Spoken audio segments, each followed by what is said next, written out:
Good evening. So guys ये vision की 27 अगस्त की डेली करंट अफेयर्स की मैगजीन है। तो चलिए हम आज की फर्स्ट न्यूज़ स्टार्ट करते हैं। That is the telecom regulatory authority of India we suggest ways to promote bit rate satellite communication services.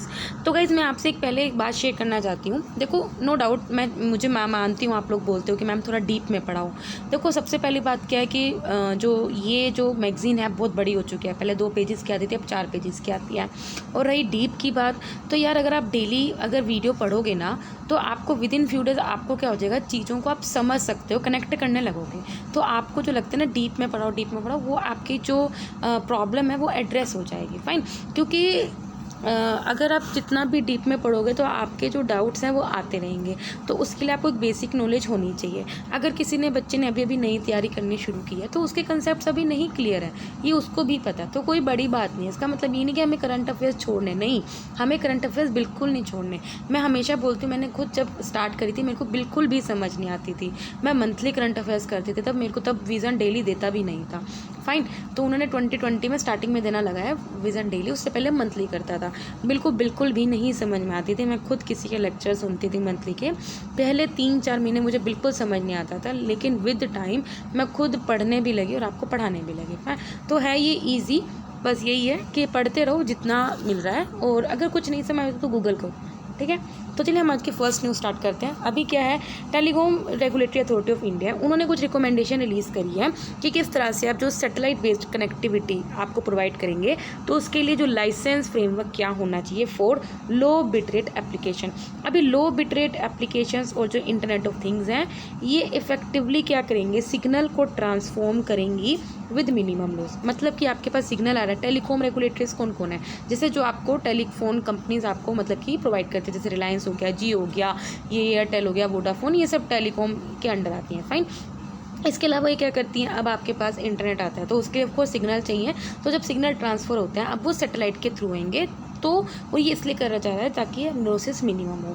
इसके अलावा क्या करेगा, ये कवरेज प्रोवाइड करेगा रिमोटेस्ट एरियाज़ में जहाँ पे टेरेस्ट्रियल कवरेज नहीं है, जैसे कहीं पहाड़ हो गया या समुद्र हो गया, तो वहाँ पे भी क्या करेगा, ये इंटरनेट प्रोवाइड करेगा या और तरह की कनेक्टिविटी प्रोवाइड करेगा, which will help in fulfilling the connect India mission. Fine, इसके अलावा हम जरा देख लेते हैं इंटरनेट ऑफ थिंग्स में क्या होता है। देखो इसकी जनरल नॉलेज होनी चाहिए, वेरी इंपॉर्टेंट। एक फिजिकल सिस्टम होता है जिसमें हम क्या करते हैं, डिवाइसेस की कंप्यूट करते हैं, डिजिटल मशीन्स और ऑब्जेक्ट्स को करते हैं, एनिमल और लोग जो पीपल हैं उनको हम यूनिक आइडेंटिटी प्रोवाइड करते हैं। मतलब जैसे आपका आधार आईडी है, उसमें भी आपका जो यूनिक आईडी है, हर एक बंदे की यूनिक आईडी है, तो वो हमने कहीं ना कहीं आप अगर सिर्फ अपनी आधार आईडी बता दोगे तो इंटरनेट पे वो डालेंगे और आपकी सारी प्रोफाइल्स आ जाएगी। तो ये एक तरह का होता है, it is a physical system of interrelated computing devices, mechanical and digital machine, objects, animal और people that are provided with the unique identity. इनके पास एबिलिटी होती है कि वो डाटा को ट्रांसफर कर सकते हैं over a network without requiring human to human और ह्यूमन टू कैपिटल इंटरेक्शन। मतलब कि आप चाहे वहाँ पे प्रेजेंट ना हो, लेकिन अगर आपकी आईडी पर चल जाएगी तो कहीं पे बैठे हुए हम आपके बारे में डिटेल पता कर सकते हैं। ड्राफ्ट जो इंटरनेट ऑफ थिंग पॉलिसी आई थी ministry of electronics and IT, उसका एम यही था कि हमें क्या करना है, इस तरह की कमिटीज़ को एस्टेब्लिश करना है जो आईओटी इंटरनेट ऑफ थिंग्स से रिलेटेड जो इनिशिएटिव उनको गवर्न कर सके। इंडियन गवर्नमेंट ने ऑलरेडी एक प्लान को आउटलाइन कर रखा है, जिसके अंदर हम क्या करेंगे, डिजिटल इंडिया मिशन में इंटरनेट ऑफ थिंग को इसका पार्ट बनाएंगे, कि इंटरनेट ऑफ थिंग्स को हम डिजिटल इंडिया मिशन का पार्ट बनाएंगे। अब आप देख सकते हो क्या होगा इसमें। देखो, ट्रांसपोर्ट और लॉजिस्टिक मतलब जो आप माल ट्रांसपोर्ट करते हो, फ्लीट मैनेजमेंट, गुड ट्रैकिंग हो सकती है इससे, यूटिलिटीज, स्मार्ट मीटरिंग हो सकता है, smart cities, smart building, consumer, industrial, environment, agriculture. Fine, next हम करते हैं, ministry of civil aviation notifies liberalised drone rules. तो गाइस ये जो हमारी न्यूज़ है किस में कवर होगी, देखो ये हमारी इकोनॉमी में कवर होगी। देखो ड्रोन रूल्स क्या होता है, लाइक अगर आपको कहीं पे ड्रोन यूज़ करना है, जैसे आपने देखा आजकल जो कैमरा यूज़ करते हैं तो ऊपर हेलीकॉप्टर टाइप है ना, उस तरह से उड़ता है, तो ये ड्रोन होता है। अगर आपको ड्रोन यूज़ करना है तो आप लिबरलाइज मतलब कि कितना फ्रीडम है आपको, और उसको हम और फ्रीडम देने की बात कर रहे हैं। अभी के जो ड्रोन रूल्स 2021 है वो already unmanned aircraft system rules जो 2021 है उनको रिप्लेस कर देंगे, जो मार्च 2021 में रिलीज़ हुए थे। मार्च 2021 में जो रूल्स रिलीज़ हुए थे उसको रिपील इसलिए किया जाएगा बिकॉज इसका जो फीडबैक लिया तो पता चला ये काफ़ी रेस्ट्रिक्टिव है नेचर में, और इनमें बहुत ज़्यादा अगर आप इसके अकॉर्डिंग रूल्स के अकॉर्डिंग काम करोगे तो आपको बहुत ज़्यादा पेपर वर्क करना पड़ेगा और आपको डिफरेंट डिपार्टमेंट से परमिशन लेनी पड़ेगी। इवन कि ग्रीन जोन में भी, ग्रीन जो देखो 3 जोन होते हैं इसमें भी, एक ग्रीन होता है, एक रेड होता है और एक बीच में होता है, पता नहीं येलो बोलते हैं, ऑरेंज होता है। ग्रीन में जहाँ पे आपको परमिशन नहीं पड़ती, फ्री आप जहाँ मर्जी करो, और रेड ऑफ कोर्स आपको परमिशन ज़्यादा लेनी पड़ेगी।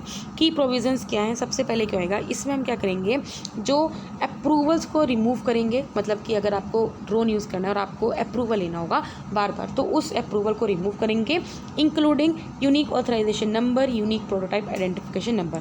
इसके अलावा एक डिजिटल स्काई प्लेटफॉर्म को डेवलप किया जाएगा। देखो अभी प्लेटफॉर्म को डेवलप कर दिया जाएगा जो बिजनेस फ्रेंडली हो, ऑनलाइन सिस्टम होगा, मतलब कि यहाँ पे आप अपने आप परमिशन सेल्फ जनरेट कर सकते हो। जैसे होता है ना, I agree with terms and condition और कंटिन्यू, बस उस तरह का एक प्लेटफॉर्म होगा। अब आपको जो परमिशन लेनी है सेल्फ जनरेट कर देगी। एक इंटरेक्टिव एयर स्पेस मैप होगा जिसमें ग्रीन येलो रेड जोन होगा। अभी मैंने बताया था ना येलो या ऑरेंज है, तो येलो जोन था, उसमें डिस्प्ले किया जाएगा, मतलब कि आपको ड्रोन किस जोन में क्या करना है, यूज़ करना है। ग्रीन जोन में पड़ता है, येलो में, रेड जोन में, तो वो आप डिपेंड करोगे, वो डिजिटल स्काई प्लेटफॉर्म आपको बता देगा। इसके अलावा सेफ्टी फीचर है जैसे no permission, no take off, real time tracking, beacon, geofencing, ये सब फ्यूचर में नोटिफाई किया जाएगा और इसको कंप्लाई करने में अभी 6 महीने लग जाएंगे। इसके अलावा अगर आपको कोई भी फ़ोन कंपनी जो इंडिया में रजिस्टर्ड है, अगर वो ड्रोन को ऑपरेट कर रही है तो अब उस पर रेस्ट्रिक्शन नहीं लगाई जाएगी। इसके अलावा अगर आप ड्रोन को इंपोर्ट कर रहे हो, ड्रोन के कंपोनेंट को इंपोर्ट कर रहे हो, उनको रेगुलेट कौन करेगा? Director general of the 400। इसके अलावा जो ड्रोन को जो कवरेज की इंक्रीज़ कर दिया, मतलब कि 300 kg से 500 kg, मतलब कि अब और ज़्यादा लिबरल कर दिया। सिग्निफिकेंस क्या, इससे जो स्टार्टअप्स हैं उनको हम हेल्प कर सकते हैं कि वो और ज़्यादा इनोवेशन बिजनेस करते हैं, क्योंकि देखो वजन बढ़ा दिया। इसके अलावा क्या करते हैं, इकोनॉमिक ग्रोथ होगी स्पेशली इंडिया के रिमोट और इनएक्सेसिबल एरियाज़ में, और इसके अलावा हम इंडिया को ड्रोन हब बना सकते हैं 2030 तक। फाइन। नेक्स्ट न्यूज़ है, NITI Aayog releases the north eastern region district sustainable development goal index and dashboard 2021 and 2022। तो क्या जो हमारी न्यूज़ है सोशल इशूज़ में कवर होगी। अभी क्या है, ये जो पहला एक तरह का इंडेक्स है जो कि कोलैबोरेटिव एफर्ट है किसका? नीति आयोग और साथ में ministry of development of north eastern region, नाम से समझ में आ रहा है, जो स्पेशली नॉर्थ ईस्टर्न रीजन को डेवलप करती है। और इसमें जो टेक्निकल सपोर्ट दी जाएगी वो कौन दे रहा है? United nation development programme, that is UNDP। अब इस इंडेक्स को रिलीज़ किया है जिसमें ये बताया है कि हम किस तरह से, जो अगर हमने जो सस्टेनेबल डेवलपमेंट गोल पूरे करने हैं 2030 तक, देखो हर एक कंट्री को करना है, हम किस तरह से ग्लोबल से नेशनल तक लेके जाए, मतलब पूरे कंट्री को करना है, पूरे वर्ल्ड को करना है। फिर हम एक कंट्री वाइज करेंगे, जैसे इंडिया को करना है, और इंडिया में भी हम चाह रहे हैं कि हर एक जो लोकल लोग हैं, चाहे हर एक कोई डिस्ट्रिक्ट हो या कोई गांव है, सबको सस्टेनेबल डेवलपमेंट गोल का करना है, पूरा कंप्लीट करना है। इंडेक्स बेस्ड है नीति आयोग का SDG इंडिया इंडेक्स पे। ये क्या करता है, परफॉर्मेंस को 8 स्टेट, इसमें मेनली 8 स्टेट्स की परफॉर्मेंस को मेजर कर सकते हैं। और आपको पता होगा जो नॉर्थ ईस्ट में 8 स्टेट कौन कौन सी है, 7 सिस्टर्स प्लस सिक्किम है, अरुणाचल प्रदेश, असम, मणिपुर, मेघालय, मिजोरम, नागालैंड, सिक्किम एंड त्रिपुरा। और इसमें हम डिस्ट्रिक्ट को रैंक करेंगे उनके अकॉर्डिंग कि किसका कंपटीशन कितना अच्छा है। इसके अलावा स्टेट और यूनियन टेरिटरीज को हम 4 कैटेगरीज में क्लासीफाई करते हैं, डिपेंड करते हैं वहाँ का कितना है। एक aspirant, performer, front runner, achiever. ठीक है, सबसे अच्छा है वो अचीवर है, फिर फ्रंट रनर, फिर परफॉर्मर, फिर एस्पायर। 103 डिस्ट्रिक्ट में से 64 डिस्ट्रिक्ट फ्रंट रनर कैटेगरी में, जबकि 39 डिस्ट्रिक्ट परफॉर्मर कैटेगरी में है। अब इंडिया में जरा हम देख लेते हैं सस्टेनेबल डेवलपमेंट गोल्स का लोकलाइजेशन कितना है, मतलब कि हम कितना इसमें हम उन लोगों को भी इंक्लूड कर रहे हैं कि उन लोगों की भी हम हर एक चीज़ को फुलफ़िल कर सकें, हर एक नीड्स को फुलफ़िल कर सकें। देखो ये ट्रांसलेट करता है 2030 का agenda for sustainable development into the local action. ठीक है, और ये बोलता है कि अगर हम लोकल लोगों को इंक्लूड करेंगे, फिर वहाँ पे भी हम ये सब अचीव करते हैं, तो हम कितना ज़्यादा ग्लोबली अचीव कर सकते हैं। इसके अलावा ये सभी नीड्स को एड्रेस करेगा और हर एक गवर्नमेंट, जैसे हमारे 3 टायर गवर्नमेंट है, तो उन सबको इंटीग्रेट करेगा सो दैट हम एक्सेस स्ट्रेटजीज़ को यूज़ कर सकें या फिर transformative means of implementation use कर सकें और मॉनिटर और रिपोर्ट कर सकें। ठीक है, अब आप गाइस ये देख सकते हो कि जो नॉर्थ ईस्टर्न रीजन में जो डिस्ट्रिक्ट SDG इंडेक्स होगा, उसमें किस मेथड से हम डिफरेंट डिस्ट्रिक्ट्स को क्या करेंगे, उनकी परफॉर्मेंस को मेज़र करेंगे। तो 5 उस पर है, एक आइडेंटिफिकेशन करेंगे, फिर दूसरा नॉर्मलाइजेशन, फिर वेटेज, इंडिविजुअल गोल्स को, कंपोजिट्स को। ठीक है, तो आप ये देख सकते हो। फाइन, अब हम पढ़ते हैं अपनी नेक्स्ट न्यूज़, ई श्रम portal for the registration of the unorganised workers. तो अगेन ये जो न्यूज़ है हमारी सोशल इश्यूज़ में कवर होगी। अभी के जो मिनिस्ट्री ऑफ लेबर है, उन्होंने national database for unorganised workers को क्या किया है, रिलीज़ किया है और बोलते हैं ई श्रम पोर्टल को लॉन्च किया है। इसके अकॉर्डिंग जो इकोनॉमिक सर्वे 2018-19 के अकॉर्डिंग जो हमारी इंडिया की टोटल वर्कफोर्स है, मतलब जो भी लोग एम्प्लॉयड हैं वो 93% लोग उसमें से अनऑर्गेनाइज सेक्टर में एम्प्लॉयड हैं। अब हम जरा देख लेते हैं ई श्रम पोर्टल में क्या है। एक नेशनल डाटाबेस है अनऑर्गेनाइज वर्कर्स में। इसमें जो वर्कर्स आधार के लिंक है 97% हैं ऐसे लोग। 38 करोड़ जो अनऑर्गेनाइज वर्कर्स हैं वो रजिस्टर्ड है ई श्रम पोर्टल पे। इसके अंदर कौन कौन वर्कर्स को ऐड करते हैं, जैसे कंस्ट्रक्शन वर्कर्स हो गए, माइग्रेंट वर्कर्स जो स्ट्रीट वेंडर्स हो गए, domestic workers, milkman, truck drivers, fisherman, agriculture workers या फिर इस तरह के वर्कर्स हैं, उनको इसमें कवर करते हैं। इसके अलावा क्योंकि ये जो लोग होते हैं बिकॉज अनऑर्गेनाइज होता है, इनको सोशल सिक्योरिटी बेनिफिट्स नहीं मिलते जैसे पेंशन, इंश्योरेंस, इसलिए हमने इनको इस स्कीम के अंडर कवर किया। फीचर्स क्या हैं, जो भी रजिस्टर्ड वर्कर्स हैं उनको एक ई श्रम कार्ड इशू होगा जिसके अंदर एक यूनिवर्सल अकाउंट नंबर होगा, तो इसके थ्रू क्या कर सकते हैं वो कुछ बेनिफिट्स को अवेल कर सकते हैं, सोशल सिक्योरिटी स्कीम्स का फ़ायदा उठा सकते हैं जो भी गवर्नमेंट के द्वारा चलाई जा रही है, जैसे पीएम श्रम योगी मनधन योजना। इसके अलावा उनको 2 लाख तक का एक्सीडेंटल कवरेज मिलता है अगर कोई डेथ या परमानेंट डिसेबिलिटीज़ होगी, और अगर कुछ नॉर्मल एक्सीडेंट होता है तो 1 लाख तक की उनको क्या मिलता है, एक्सीडेंटल कवरेज मिलता है। डाटाबेस एक तरह का रेफरेंस पॉइंट की तरह एक्ट करता है जिसके अंदर हम क्या कर सकते हैं, अनऑर्गेनाइज वर्कर्स कौन कहाँ पर उनको ट्रैक कर सकते हैं और उनकी तरफ फ़ोन सकते हैं अगर क्राइसिस के टाइम पर उनको रिलीफ। जैसे कहीं होता है ऐसे एरियाज़ में तूफान आ गया तो वहाँ पे लोग डिस्प्लेस हो जाते हैं, पता नहीं चलता वो बंदा है या नहीं है, तो इस डाटाबेस के थ्रू हम क्या कर सकते हैं, उन बंदों को हम क्या कर सकते हैं, रिलीफ प्रोवाइड करा सकते हैं। इसके अलावा जो unorganised worker social security act 2008 का आया था उसमें अनऑर्गेनाइज सेक्टर को डिफाइन किया गया है कि वो प्रोडक्शन या वो जो सर्विस उन एंटरप्राइज के द्वारा की जा रही है जहाँ पे इंडिविजुअल या वर्कर्स 10 से कम हो। फाइन, तो ये आपको पता होगा formal employment, informal employment. Formal employment हमेशा उन कंपनी होती है जहाँ पे 10 से ज़्यादा वर्कर्स होते हैं, अगर 10 से कम है तो हम उसको अनऑर्गेनाइज वर्कर्स बोलते हैं। इससे रिलेटेड एक और न्यूज़ है, दैट इज़ द प्रधानमंत्री श्रम योगी मनधन योजना, एक पेंशन स्कीम है ऑर्गेनाइज सेक्टर के लिए। तो यहाँ पे स्टेग्नेशन आ गया, मतलब कि अब इसमें ज़्यादा रजिस्ट्रेशन नहीं हो रहे हैं, फ्रेश एनरोलमेंट नहीं आ रही है। तो कोई मिनिमम एश्योर पेंशन 3000 रुपये देती है हर महीने की अगर आप 60 साल के हो गए उसके बाद। इसके अलावा अगर आपको इसका फ़ायदा उठाना है तो आपको 18 साल में रजिस्टर करा सकते हो। इसके अलावा आपको हर एक महीने कुछ पैसे देना पड़ेगा, और अगर गलती से किसी की डेथ होगी तो आपकी जो फैमिली पेंशन है वो आपकी पार्टनर को मिलेगी। एक मैचिंग स्कीम है जिसमें जो अमाउंट, मतलब कि आप जितना अफोर्ड कर सकते हो आप उतना इसमें कंट्रीब्यूट कर सकते हो, और उसी के अकॉर्डिंग 60 साल के बाद आपको पेंशन आएगी। एलिजिबिलिटी कोई भी कवर नहीं है in any such government schemes like national pension scheme, मतलब कि कौन कौन इसका फ़ायदा उठा सकते हैं, वो लोग फ़ायदा उठा सकते हैं जो किसी और ऐसी स्कीम का फ़ायदा ना उठा रहे हो। फाइन, नेक्स्ट न्यूज़ है, can PM care fund help children orphan by the COVID-19 आज सुप्रीम कोर्ट। तो गाइज़ ये जो न्यूज़ है हमारा किस में कवर हो सकता है, गवर्नेंस में कवर हो सकता है अंडर GS2। मतलब कि PM केयर फंड आया तो उसमें बोला कि COVID-19 की वजह से जो बच्चे अनाथ हो गए हैं तो क्या उनकी हेल्प कर सकता है, तो ये सुप्रीम कोर्ट ने पूछा है। तो सुप्रीम कोर्ट ने सेंटर से पूछा है कि वेदर कि क्या वो PM केयर फंड से इमीडिएटली फंड को रिलीज़ कर सकता है, सो दैट हम उन बच्चों को एजुकेशन प्रोवाइड कर सकें जो बच्चे अनाथ हो चुके हैं या फिर जिन्होंने अपना लीगल गार्डियन खो चुका है बिकॉज ऑफ द कोविड। अभी क्या जो national commission for protection of child rights हैं उन्होंने बोला है कि कम से कम 9346 चिल्ड्रन ऐसे हैं जो अपने at least one of the parents खोए हैं ड्यू टू द कोविड, और इसके अंदर 1700 बच्चे ऐसे हैं जिन्होंने दोनों के दोनों पेरेंट्स भी खोए हैं। अब जब हम PM केयर्स फंड के बारे में पढ़ लेते हैं, आई होप आपको पता ही होगा बिकॉज हमने लास्ट ईयर भी पढ़ा था, prime minister citizen assistance and relief in emergency situation fund. तो इसकी फुल फॉर्म पता होनी चाहिए, ठीक है। ये डेडिकेटेड फंड है जिसमें हम किसी भी इमरजेंसी से डील करते हैं या डिस्ट्रेस सिचुएशन जैसे COVID-19 पेंडेमिक से है। इस फंड के अंदर मेनली वॉलंटरी है, मतलब आप अपनी मर्जी से, अगर आपका मन है तो आप इसमें आप क्या कर सकते हो, कंट्रीब्यूट कर सकते हो, नहीं मन है तो मत करो, ठीक है। और इसमें कोई बजटरी सपोर्ट नहीं मिलती है। जो भी आप PM केयर फंड में डोनेशन करते हो तो उसमें उसको टैक्स नहीं लगेगा अंडर इनकम टैक्स एक्ट 1961, और उसको काउंटेड किया जाएगा as a CSR expenditure under the companies act 2013।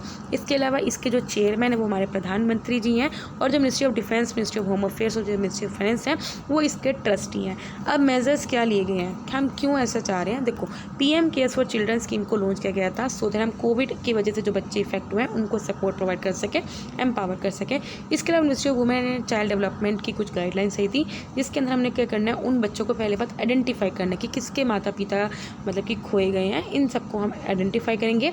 फिर हम उन बच्चों की क्या स्पेसिफिक नीड्स हैं, तो ट्रैक चाइल्ड पोर्टल इसके अंदर यही हो कि उनको हम अपलोड करेंगे, फिर टेम्परेरी टाइम पे हम उन बच्चों को रिहैबिलिट करेंगे, ठीक है। अब हम बढ़ते हैं कुछ छोटे छोटे न्यूज़। सबसे पहले मिशन कर्मयोगी। मिशन कर्मयोगी बोले तो national programme for civil services capacity building, ये हमने लास्ट ईयर भी पढ़ी थी। जैसे हमारे सिविल सर्वेंट्स हैं तो उनकी कैपेबिलिटी बढ़ाने के लिए, उनकी कैपेसिटी बिल्डिंग के लिए, जिसका एम है कि हमें क्या करना है, ब्यूरोक्रेसी में लोगों को कैपेसिटी बिल्डिंग करनी है। और वो हम कैसे करेंगे, through institutional and the process reforms. ठीक है, अब ये 6 पिलर्स पे बिल्डअप है। Policy framework, institutional framework, competency framework, digital learning framework, E human resource management system, monitoring and evaluation framework. इससे क्या होएगा, जो सिविल सर्वेंट्स का जो अभी क्या है, अभी वो रूल के अकॉर्डिंग काम कर रहा है, फिर वो रोल के अकॉर्डिंग काम कर सकते हैं। तो it will shift the working and functioning of the civil servant from rule to role, जिससे हम सिविल सर्वेंट्स को और ज़्यादा कैपेबल बना सकते हैं, सो दैट वो फ्यूचर चैलेंजेस को क्या कर सके, एड्रेस कर सके और अपने आप को प्रिपेयर बना सके। मालाबार एक्सरसाइज हर साल होती है। इंडियन नेवी ने भी एक्सरसाइज मालाबार में क्या क्या पार्टिसिपेट किया है, along with USA, Japan, Australia. देखो ये चारों क्वाड कंट्रीज़ भी हैं। मालाबार सीरीज ऑफ मैराथन में ये 1992 में स्टार्ट हुई थी as an India US exercise. 2015 में जापान ने भी इसको ज्वाइन किया एज अ परमानेंट मेंबर। मतलब स्टार्टिंग में जब 1992 में स्टार्ट हुई थी तो इंडिया USA में स्टार्ट हुई थी, फिर 2015 में जापान ने इसको as a permanent member join कर लिया, और 2020 में देखा गया ऑस्ट्रेलिया ने भी इसको पार्टिसिपेट किया। मालाबार 2021 में हमने कुछ कॉम्प्लेक्स एक्सरसाइज देखने को मिली, जिसमें anti surface, anti air, anti submarine welfare, तो इन सब एक्सरसाइज भी हुई हैं, टैक्टिक एक्सरसाइज हुई हैं, स्ट्रेटेजिक। नेक्स्ट है रिजोल्यूशन फ्रेमवर्क 2। अभी क्या क्रिसिल के अकॉर्डिंग, क्या है, अभी क्या है कि there are only a few takers for the debt restructuring facility offered by RBI under its resolution framework 2 among the demand recovery। मतलब कि डेप्ट को रिस्ट्रक्चर करने की फैसिलिटी बहुत ही कम लोगों के द्वारा ऑफर की गई है। ऐसा किसने बोला है, मतलब कि RBI बोल रहा है कि बहुत ही कम लोग हैं जो डेप्ट को रिस्ट्रक्चर करने की फैसिलिटी प्रोवाइड कर रहे हैं। ठीक है, अब इन तरह बोलते हैं, ये जो रिजोल्यूशन फ्रेमवर्क 2 है, ये मई 2021 में रिलीज़ किया गया था। कोविड रिलेटेड स्ट्रेस, जो भी किसी इंडिविजुअल के स्मॉल बिजनेस MSME, मतलब कि उनके जो लोन्स हैं या फिर जो वो उधारी में बढ़ रहे हैं और वो पैसा नहीं चुका पा रहे हैं, तो उन स्ट्रेस्ड एसेट्स को एड्रेस करने के लिए हुआ था। ठीक है, जिसके अंदर मतलब 25 करोड़ तक का अगर लोन उन्होंने ऐसा कर रखा है, तो इस फैसिलिटी को अवेलेबल किया गया था उन एंटिटीज़ के लिए जिन्होंने कोई भी बेनिफिट अवेल नहीं किया वो इससे पहले, और उनको क्लासीफाई किया गया था as a standard account as on 31 March 2021। Scale, that is the steering committee for advanced local value add and expand. अभी क्या है, देखो ये इसको हेड किया गया किसके द्वारा, पवन गोयल के द्वारा, और इस पैनल को, ये एक तरह का पैनल है, स्केल का एक पैनल है, जिसको फॉर्म किया किसके under, ministry of commerce and industry. देखो आपको वेरी इंपॉर्टेंट, आपको पता होना चाहिए किस मिनिस्ट्री के अंडर है। ठीक है, और इसका काम क्या है, ये बताते हैं कि किस तरह से हम मैन्युफैक्चर जो प्रोडक्ट्स हैं, स्पेशली 24 प्रायोरिटी सेक्टर में, उनके एक्सपोर्ट को बूस्ट करें। हेड किसके द्वारा किया गया, पवन गोयल का। फाइन, तो ये इंपॉर्टेंट है पूरी के पूरी। इसके अंदर कौन कौन से सेक्टर्स हैं, auto components, textile, marine products, farm and processed food item, certain electric vehicles, toys and furniture. इस पैनल ने रिकमेंड किया है कि गवर्नमेंट को कि हमें कुछ MNCs को इंसेंटिवाइज करना होगा, सो दैट वो प्लांट्स को सेटअप कर सकें और अपने जो फ्री ट्रेड एग्रीमेंट्स के अंदर जो भी इश्यूज़ हैं उनको क्या कर सकें, सही कर सकें। नेक्स्ट है मंथन 2021 हैकथन। तो एक यूनिक नेशनल इनिशिएटिव है जिसके अंदर हम क्या करते हैं, कुछ इनोवेटिव जो कंसेप्ट्स और जो टेक्नोलॉजी सॉल्यूशंस हैं उनको आइडेंटिफाई करते हैं, सो दैट जो हमारी 21 सेंचुरी में जो हमारी इंटेलिजेंस एजेंसी होगी, जैसे नेशनल इन्वेस्टिगेशन एजेंसी या CBI हो गया, या उनको क्या सिक्योरिटी चैलेंजेस आ रहे हैं उनको हम क्या कर सकें, देख सकें, उनके सोल्यूशन देख सकें। चैलेंजेस जैसे फेक कंटेंट आइडेंटिफिकेशन जो सोशल मीडिया पर सबसे ज़्यादा चलता है, साइबर क्राइम डेटा, इन सबको हम आइडेंटिफाई कर सकें।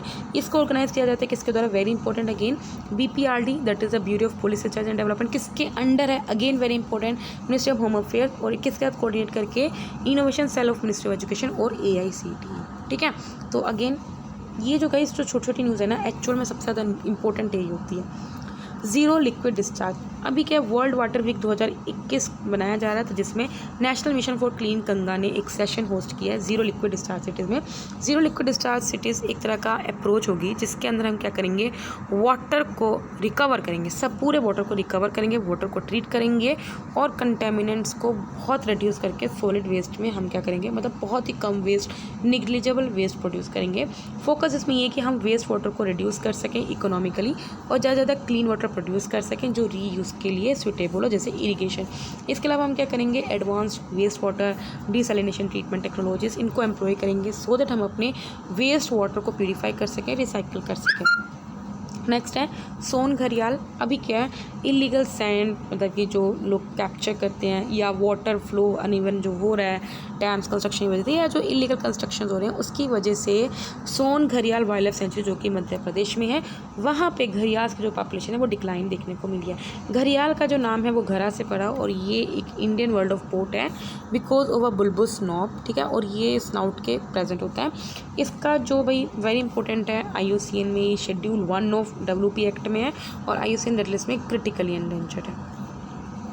कुछ प्लेसेस हैं न्यूज़ में ज़रा पढ़ लेते हैं। शागोज आइलैंड, मॉरिशस ने यूनिवर्सल पोस्टल यूनियन का जो कि UN की पोस्टल एजेंसी है उसको वेलकम किया है, जिन्होंने डिसीजन लिया है कि ब्रिटिश स्टैम्प्स को बैन करने का from being use on the Chagos archaeology. Although जो मॉरिशस है वो 1968 में इंडिपेंडेंट हो गया था, लेकिन जो शेगोज आर्कियोलॉजी वो अभी तक ब्रिटिश के कंट्रोल में था, वहाँ पे ब्रिटिश स्टैम्प्स चलती थी। ब्रिटेन और USA ने क्या किया, जॉइंट मिलिट्री बेस ऑपरेट करता था इस आइलैंड पे। मालदीव्स रिसेंटली क्या है, जो इतना बड़ा इंफ्रास्ट्रक्चर प्रोजेक्ट चल रहा है that is the great Male connectivity project Maldives में, उसको साइन किया गया है। और ये जो ग्रेट माले कनेक्टिविटी प्रोजेक्ट है इसके अंदर क्या करेंगे, माले और उसके आसपास जो भी आइलैंड्स है जैसे विलिंगडी, इनमें से क्या करेंगे, लिंक बनाएंगे, कनेक्टिविटी प्रोवाइड करेंगे। इंडिया कंस्ट्रक्शन कर रहा है ये सबको और इसको मतलब कि प्रोजेक्ट को उन्होंने कंप्लीट करना है। उसकी कंपनी कौन है, इंडिया की कंस्ट्रक्शन कंपनी एफकॉन, वो काम कर रही है इस पर। Jamnagar Gujarat, regional connectivity under उड़े देश के आम नागरिक स्कीम। उड़े देश के आम नागरिक स्कीम का इसमें यही है कि हमें क्या करना है, जो उसको स्टार्ट की गई है इस स्कीम को जामनगर में। रीजनल कनेक्टिविटी मतलब कि जैसे ऐसे एयरपोर्ट्स होते हैं जहाँ पे ज़्यादा फ्लाइट्स नहीं होती हैं, अंडर सर्व्ड होते हैं या अनसर्व्ड होते हैं, तो उनमें हम क्या करेंगे, लोगों को अभी कनेक्टिविटी प्रोवाइड करेंगे, ठीक है, प्लेन कनेक्टिविटी। तो अभी इसको स्टार्ट की गई है जामनगर में। जामनगर को छोटी काशी भी बोलते हैं बिकॉज यहाँ पे 100 टेम्पल से भी ज़्यादा लोकेटेड है। जामनगर 4 मार्बल जैन टेम्पल्स के लिए जाना जाता है, Varthaman Shah temple, Resi Shah temple, Seth temple 1, Vasupriya Swami temple. इसके अलावा ये गेटवे सिटी भी है to one of the 4 Dham, Mokshpur city जिसको हम द्वारका भी बोलते हैं, क्योंकि 4 धाम में एक तो आपको पता ही होगा, बद्रीनाथ हो गया, द्वारका हो गया, रामेश्वरम हो गया और पुरी हो गया। फॉर्मली इसे ब्रास सिटी भी बोलते थे, लेकिन अभी इसके पास वर्ल्ड ऑयल सिटी का टैग है बिकॉज यहाँ पे वर्ल्ड की लार्जेस्ट ऑयल रिफाइनरी प्रेजेंट है। तो गाइस यहाँ पे हमारे डेली करंट अफेयर कंप्लीट होते हैं। वीडियो पसंद है तो लाइक करना, कोई डाउट हो कमेंट करना। तब तक ले बाय, टाटा।